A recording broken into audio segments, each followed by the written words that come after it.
கிறிஸ்து இயேசுவில் பிரியமான என் அன்புமிக்க சகோதர சகோதரிகளே, வணக்க மாதத்தின் 13ஆம் தேதி இன்றைய நாளிலே அன்னை மரியாளுடைய காட்சியை பற்றி நாம் சிந்திக்க அன்னை மரியாள் கரத்தை கோர்த்து கரம் பிடித்து நடப்போம். இந்த திரு நிகழ்வானது வரலாற்று புத்தகத்திலிருந்து எடுக்கப்பட்ட செய்தி.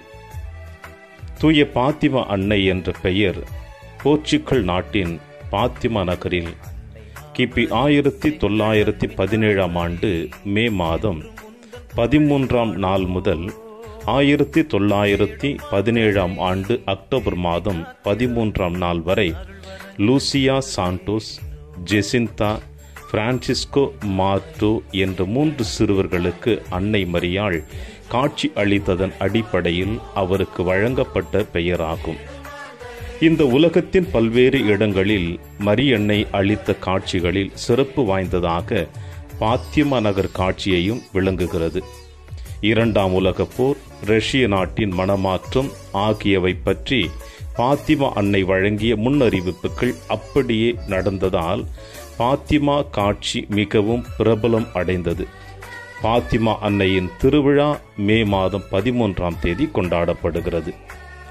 வானதூதரின் காட்சிகள் கிபி 1916ஆம் ஆண்டு வசந்த காலத்தில் போர்ச்சுகல் நாட்டின் பாத்திமா பகுதியில் ஆடுகளை மேய்த்து கொண்டிருந்த சிறுவர்களான லூசியா சாண்டோஸ், ஜெசிந்தா மார்டோ, பிரான்சிஸ்கோ மார்டோ ஆகியோருக்கு முன்பாக ஒரு வானதூதர் தோன்றி தன்னை சமாதானத்தின் தூதர், தி ஏஞ்சல் ஆஃப் பீஸ் என்று அறிமுகம் செய்தார். மேலும் அவர், நான் போர்ச்சுகல் நாட்டின் காவல் தூதர், நீங்கள் பாவிகளுக்காக ஜெபிக்க வேண்டும் என்றும் சீரார் மூவரிடமும் கூறினார்.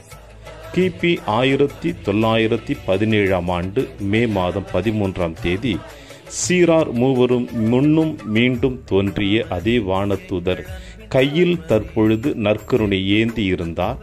அவரது கையில் ரசக்கிண்ணமும் அதன் மேல் அந்தரத்தில் மிதந்தவாறு நற்கருணை அப்பமும் காட்சியளித்தன. நற்கருணையின் பிரசன்னமாகி இருக்கும் இயேசு கிறிஸ்துவிடம் கூறுமாறு பின்வரும் ஜெபத்தை வானதூதர் அவர்களுக்கு கற்றுக் கொடுத்தார். என் கடவுளே, நான் உம்மை விசுவசிக்கிறேன், நான் உம்மை ஆராதிக்கின்றேன், நான் உம்மை நம்புகின்றேன், நான் உம்மை நேசிக்கிறேன். உம்மை விசுவாசியதற்காகவும், உம்மை ஆராதியாதவர்களுக்காகவும், உம்மை நம்பாதவர்களுக்காகவும், உம்மை நேசிக்காதவர்களுக்காகவும் உம்மிடம் மன்னிப்பு கேட்கிறேன். இறுதியாக, இயேசு மற்றும் அன்னை மரியாளின் இருதயங்கள் நம் மன்றாட்டுகளுக்கு செவி கொடுக்க காத்து கொண்டிருக்கின்றன என்று கூறி வானதூதர் அவர்கள் முன்னிருந்து மறைந்தார். மரியாளின் காட்சிகள். அந்த தூதர் மறைந்தவுடன் சிறிது நேரத்தில் சீரார்கள் ஆடு மேய்த்து கொண்டிருந்த கோவாடா இரியாவின் ஒரு புதர் செடியின் மீது ஒளிமயமான ஒரு மேகம் வந்து இறங்கியது. அந்த மேகத்தின் மேல் அன்னை மரியாள் தோன்றி காட்சி அளித்தார். லூசியா சாண்டோஸ், ஜெசிந்தா மார்டோ, பிரான்சிஸ்கோ மார்டோ ஆகிய 3 பேரும் அந்த காட்சியை கண்டனர். மரியன்னை அவர்களிடம், நான் ஜெபமாலை அன்னை என்று தம்மை அறிமுகம் செய்து கொண்டார். மேலும் அந்த 3 சீராரும் தொடர்ந்து ஒவ்வொரு மாதமும் 13ஆம் தேதி இதே இடத்திற்கு வர வேண்டும் என்று அன்னை கட்டளையிட்டார். ஜூலை 13ஆம் தேதி அன்னை மரியாள் காட்சி அளித்த பொழுது சிறுவர்களுக்கு நரகத்தின் கொடிய வேதனைகளை காண்பித்தார். பாவிகள் மனம் திரும்ப ஜெப தவ முயற்சிகளை மேற்கொள்ள வேண்டும் என்றும் மரியன்னை அறிவுறுத்தினார். மக்கள் நரகத்தில் விழாமல் இருக்க, ஓ என் இயேசுவே, எங்கள் பாவங்களை மன்னியும், நரக நெருப்பிலிருந்து எங்களை மீட்டருளும், எல்லாரையும் விண்ணக பாதையில் நடத்தியருளும். உமது இரக்கத்தின் யாருக்கு அதிகம் தேவையோ அவர்களுக்கு சிறப்பாக உதவி புரியும் என்ற ஜெபத்தை ஜெபிக்குமாறு மரியாள் கற்றுக் கொடுத்தார். காட்சியை உறுதிப்படுத்தும் வகையில் அக்டோபர் மாதம் 13ஆம் தேதி சூரியனில் ஒரு அதிசயம் நிகழும் என்றும் அவர் முன்னறிவித்தார்.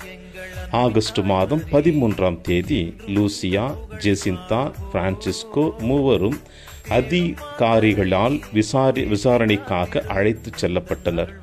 எனவே அன்றைய தினத்துக்கு பதிலாக மரியாளின் விண்ணேற்பு நாளான ஆகஸ்ட் மாதம் 15ஆம் தேதி சீரார் மூவரும் அன்னையின் காட்சியை கண்டனர்.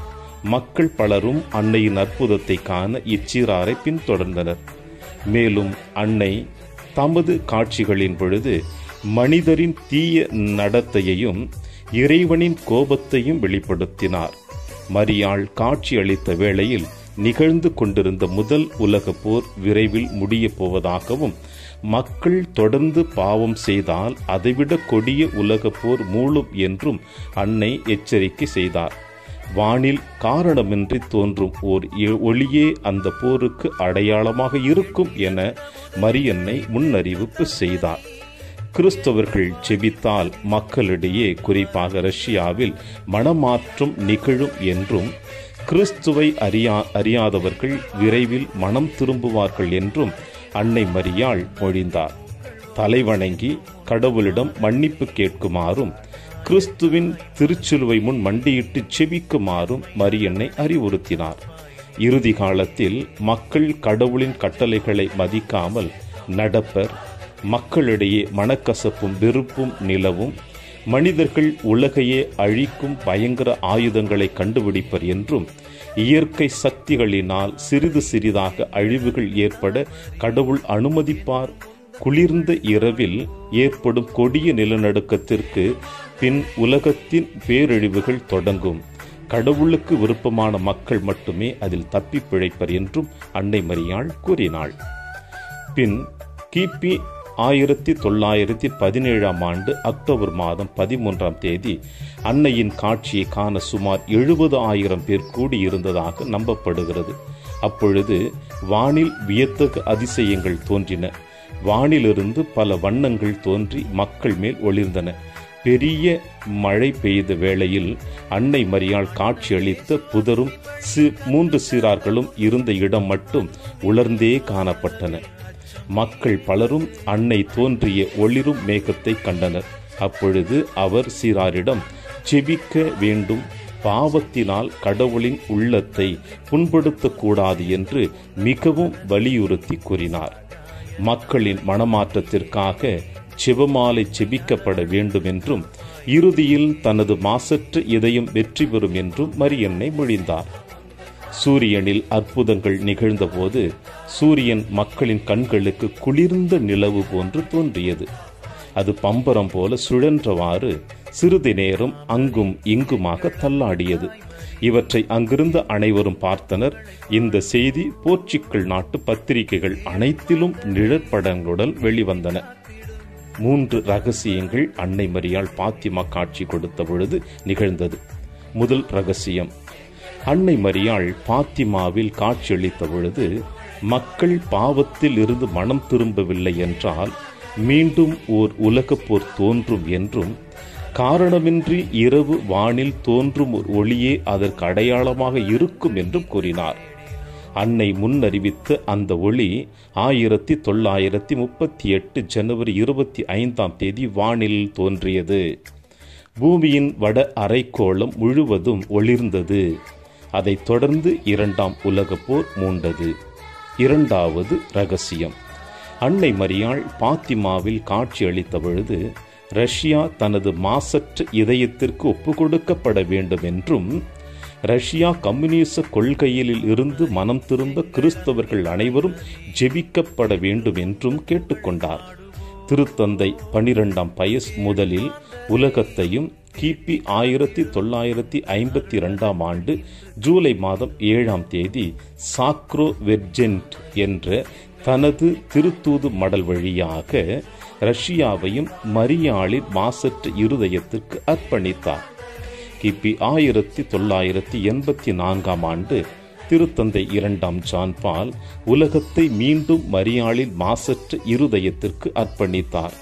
ஏறக்குறைய 1990களில் ரஷ்யா கம்யூனிச கொள்கைகளில் இருந்து மனம் மாறி திரும்பியது. இது வரலாற்று நிகழ்வு. 3வது ரகசியம், அன்னை மரியாள் பாத்திமாவில் காட்சியளித்த பொழுது இறுதி காலத்தில் மக்கள் கடவுளை மறந்து தீய வழிகளில் ஆர்வமாக இருப்பார்கள் என்றும், தீவிரவாதமும் வன்முறைகளும் பயமும் அதிகரிக்கும் என்றும் கத்தோலிக்க திருச்சபையும் திருத்தந்தையும் அதிகம் துன்புற வேண்டியிருக்கும் என்றும் கடவுள் பல்வேறு துன்பங்களை உலகில் அனுமதிப்பார் என்றும் உண்மை கடவுள் மீது உறுதியான நம்பிக்கை கொள்வோர் அழிவில் இருந்து தங்களை காத்து கொள்வார் என்றும் இறுதியில் தமது மாசற்ற இருதயம் வெற்றி பெறும் என்றும் அறிவித்தார். இந்த இரகசியங்கள் லூசியா சான்டோஸின் குறிப்புகளின்படி கத்தோலிக்க திருச்சபையால் வெளியிடப்பட்டன. இரகசியங்களின் செய்தி சில வேளைகளில் வேறு விதமாகவும் கூறப்படுகின்றது. இந்த 3 இரகசியங்களை தவிர மற்றும் சில செய்திகளையும் அன்னை வழங்கினார். ஜெசிந்தாவும் பிரான்சிஸ்கோவும் சிறு வயதிலேயே இறந்து விடுவர் என்றும் தனது செய்தியை பரப்ப லூசியா பல ஆண்டுகள் உயிரோடு இருப்பார் என்றும் மரியன்னை முன்னறிவித்திருந்தார். அதுவும் அவ்வாறே நிகழ்ந்தது. 1981 மே மாதம் 13ஆம் தேதி பாத்திமா அன்னை திருவிழா அன்று திருத்தந்தை 2ஆம் ஜான் பால் அலி ஆக்கா என்ற துருக்கிய இளைஞனால் துப்பாக்கியால் சுடப்பட்ட பொழுது தான் அன்னையின் கரங்களால் பாதுகாக்கப்பட்டதை உணர்ந்ததாக அவர் கூறினார். அது உடலில் பாய்ந்த துப்பாக்கி தோட்டா பின்பு பாத்திமா அன்னையின் கிரீடத்தில் பதிக்கப்பட்டது. திருத்தந்தை 2ஆம் ஜான் பால் துப்பாக்கியால் சுடப்பட்ட இந்த சம்பவம் பாத்திமாவின் 3வது இரகசியத்தில் நிறைவேறுவதாக கருதப்படுகிறது. பாத்திமா பேராலயம், லூசியா, ஜெசிந்தா, பிரான்சிஸ் ஆகியோர் மரியாளின் காட்சிகளை கண்ட நாட்கள் முதலே பாத்திமா காட்சிகள் உண்மையை தன்மையை ஆய்வு செய்யும் பணியை திருச்சபை அதிகாரிகள் மேற்கொண்டு வந்தனர். மேலும் கிபி 1917 அக்டோபர் மாதம் 13ஆம் தேதி காட்சியின் பொழுது நிகழ்ந்த சூரியனின் அற்புதத்தை 70,000 மக்கள் கண்டது இந்த காட்சியின் உண்மை தன்மைக்கு மேலும் வலு சேர்த்தது. பாத்திமா காட்சிகளுக்கு பிறகு கத்தோலிக்க திருச்சபை மக்களிடையே புனித வாழ்வு மலர பல்வேறு ஜெப தவ முயற்சிகளை மேற்கொண்டது. ஜெபமாலை ஜெபிக்கும் ஆர்வத்தை கிறிஸ்தவர்களிடையே அதிகரித்தது. பல்வேறு விசாரணைகளுக்கு பின்பு கிபி 1930 அக்டோபர் மாதத்தில் பாத்திமா காட்சிகளின் உண்மை தன்மையை திருச்சபையால் உறுதி செய்யப்பட்டது. திருத்தந்தை 11ஆம் பயஸ் பாத்திமா அன்னையின் வணக்கத்திற்கு அனுமதி வழங்கினார். இதன் மூலம் பாத்திமா நகர் அன்னை மரியாளின் பக்தர்கள் வந்து செல்லும் புனித இடமாக மாறியது. அதன் பிறகு அன்னை மரியாள் காட்சியளித்த புதரின் அருகில் மரியாளின் பெயரில் பெரிய ஆலயம் ஒன்று கட்டி எழுப்பப்பட்டது. வானதூதர் காட்சியளித்த இடத்தில் நினைவு சிற்பமும் மரியன்னை காட்சியளித்த இடத்தில் நினைவு சிற்றாலயமும் அமைக்கப்பட்டுள்ளன. ஆண்டுதோறும் உலகெங்கும் இருந்து லட்சக்கணக்கான திருப்பயணிகள் பாத்திமா அன்னை பேராலயத்தை நாடி செல்கின்றனர். திருத்தந்தை 2ஆம் பவுல் பாத்திமாவுக்கு 3வது முறையாக திருப்பயணம் மேற்கொண்ட பொழுது கிபி 2000 மே மாதம் 13ஆம் நாளன்று ஜெசிந்தா மார்டோ, பிரான்சிஸ்கோ மார்டோ ஆகியோருக்கு அருளாளர் பட்டம் வழங்கினார். 2010 மே மாதம் 13ஆம் தேதி திருத்தந்தை 16ஆம் பெனடிக்ட் பாத்திமா பேராலயத்தை நேரில் தரிசித்து அன்னை மரியாளிடம் ஜெபித்தார்.